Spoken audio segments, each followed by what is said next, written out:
Right now, the United States has the largest military footprint in the Middle East since the buildup ahead of the 2003 invasion of Iraq. Multiple carrier strike groups, tens of thousands of troops, airborne divisions and special operations units sitting in theater, ready to move. And in just the last 2 weeks, the war this entire posture was built around has flared back up. Hard. Before I go any further, let's separate what's actually confirmed from what's still speculation, because that distinction matters more than usual right now. Confirmed, straight from CENTCOM's own statements, since July 11th, U.S. forces have carried out multiple consecutive nights of strikes against Iran, hitting well over 100 targets in a single round alone.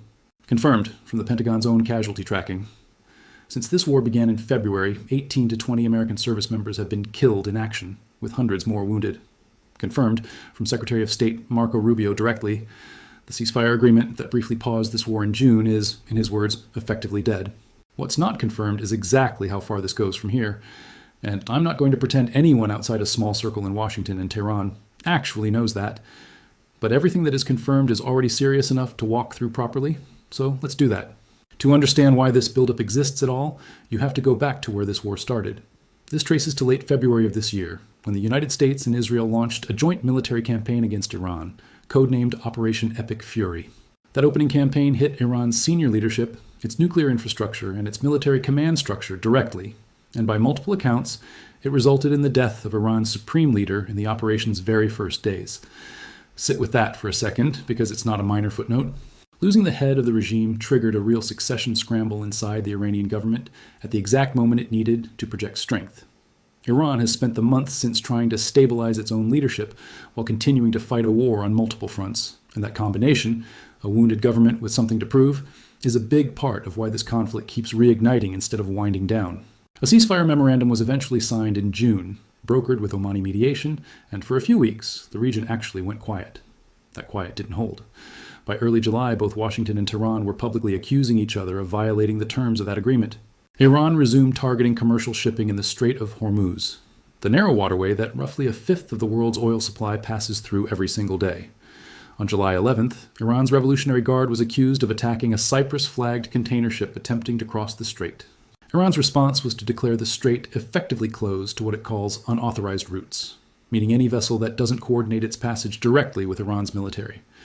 The United States called that a direct escalation, and CENTCOM launched retaliatory strikes that same weekend, hitting close to 140 Iranian military targets in a single night. From that point, this moved fast. Within days, the US and Iran were exchanging strikes on consecutive nights, 3 in a row, then a fourth, then a fifth. President Trump told a radio interviewer directly that the US planned to, in his words, hit Iran very hard that night and hit them hard again the next day. When asked whether the U.S. knew the location of Iran's remaining military leadership, he didn't deny it. He said the U.S. was watching.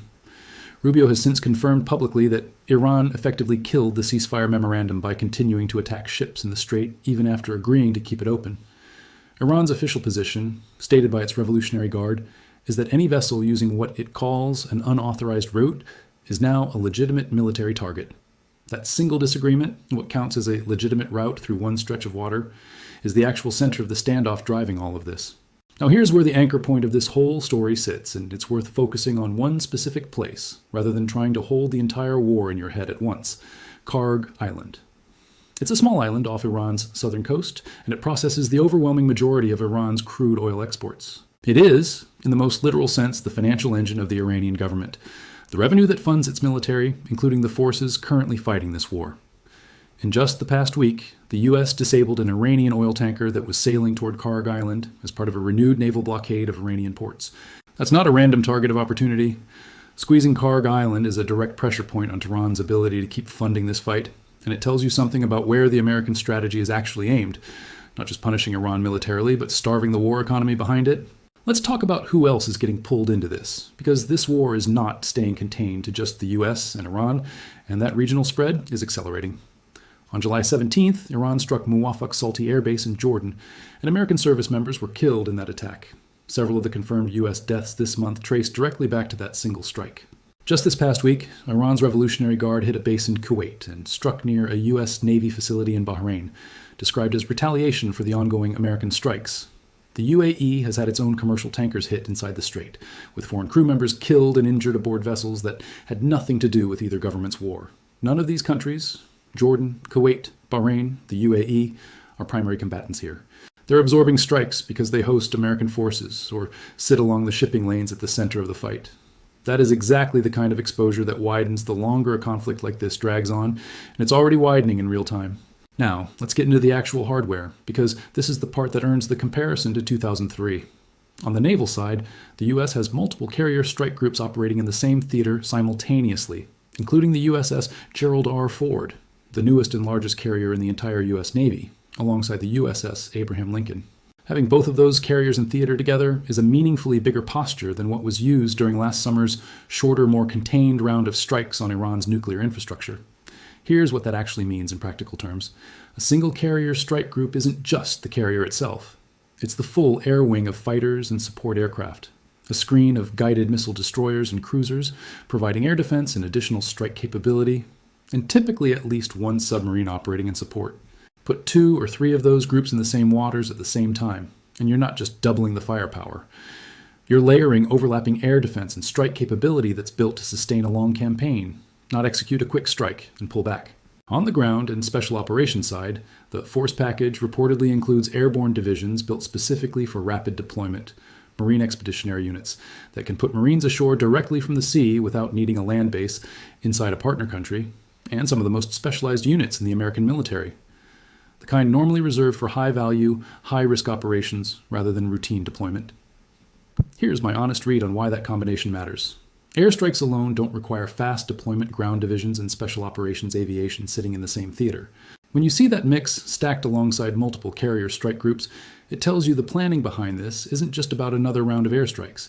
It's about having the option for something more. A raid, a ground seizure, a rapid reinforcement, even if that option never actually gets used.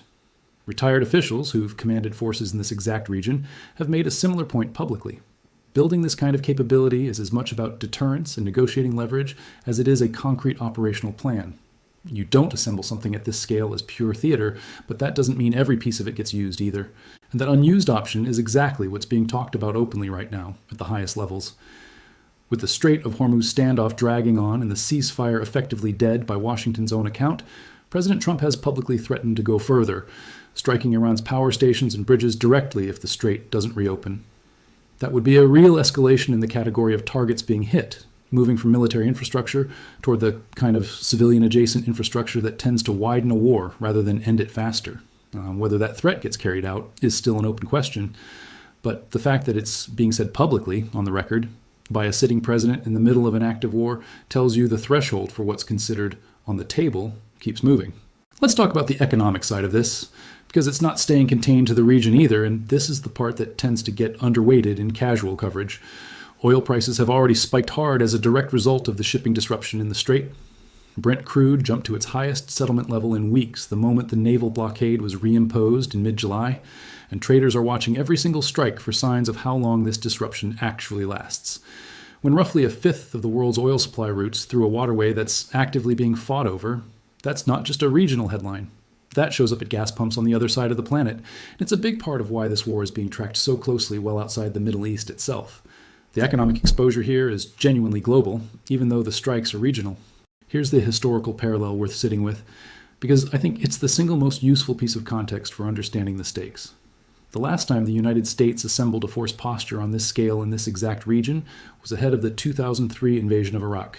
And that buildup turned into one of the longest, costliest military commitments in modern American history, one that started with a narrow, specific objective and expanded well beyond what was originally planned. That doesn't automatically mean this goes the same direction. The stated goals here, the specific country, and the political dynamics in Washington are all different in real ways. But historically, when the U.S. assembles force packages at this scale, it has more often been a leading indicator of what comes next than an empty show of strength. That's exactly why analysts and retired military officials keep bringing up that same 2003 comparison unprompted, rather than dismissing this as routine posturing. So here's my honest assessment of where this actually stands, and where I think the risk genuinely sits. Nobody outside a very small circle of decision makers in Washington and Tehran can tell you with certainty whether this becomes a wider ground campaign, stays contained to strikes and shipping disruption, or actually cools down through renewed negotiation. But there are 3 specific things worth watching closely over the coming days if you want to track this yourself, rather than just waiting for the next headline. First, watch whether the Strait of Hormuz actually reopens to normal shipping, or whether Iran keeps treating specific routes as legitimate military targets. That single detail tells you more about the trajectory of this war than almost anything else being reported. Second, watch whether President Trump actually follows through on the threat to strike Iranian power stations and infrastructure directly, because that would represent a genuine expansion in the category of targets being hit, not just another night of strikes on the same category of military sites. And third, watch whether attacks on Gulf partners, Kuwait, Bahrain, Jordan, the UAE, keep escalating in frequency or severity, because that's the clearest signal of whether this stays a two-sided fight between Washington and Tehran, or turns into something genuinely regional, involving countries that never chose to be on the front line of this in the first place. Before we get to the bottom line, it's worth remembering what's actually behind every number I've mentioned in this video.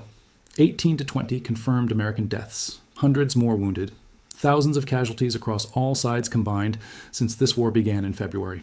Those aren't just statistics scrolling past in a Pentagon casualty tracker. Those are service members on extended deployments in an active war zone right now, and families back home who have spent months not knowing what news is coming next, checking every update for a name they recognize. I think that's worth acknowledging honestly, rather than just treating this as a running scoreboard of strikes and counterstrikes, because behind every one of those numbers is a person and a family, living through the actual weight of what this war means for them personally. So here's the bottom line. This is, without exaggeration, one of the largest and most sustained military postures the United States has held in the Middle East in decades. After a ceasefire that barely lasted a few weeks, the fighting is back. And by every confirmed metric available right now, strike frequency, casualty count, the number of countries actively being hit, it's escalating faster than at any point since this war started in February. The Strait of Hormuz standoff, the direct public threats against Iranian infrastructure, and the strikes now landing on multiple Gulf countries simultaneously all point in the same direction, toward more escalation before this settles down, not less. Whether that turns into something even bigger than what we've already seen is the honest, open question that nobody, including the analysts who track this for a living, can answer with full confidence right now. But given everything that's confirmed as of today, it's a question worth taking seriously rather than dismissing. What do you think? Is this heading toward a genuinely wider war across the region? Or does the economic pressure from oil prices eventually force both sides back to the negotiating table before that happens? Let me know down in the comments. I read every single one of them, and I do factor in what you guys are picking up from your own corners of the internet when I'm putting these breakdowns together. If this helps you understand where things actually stand right now, go ahead and hit that like button, subscribe so you don't miss the next update the moment this develops further, and I'll see you in the next one.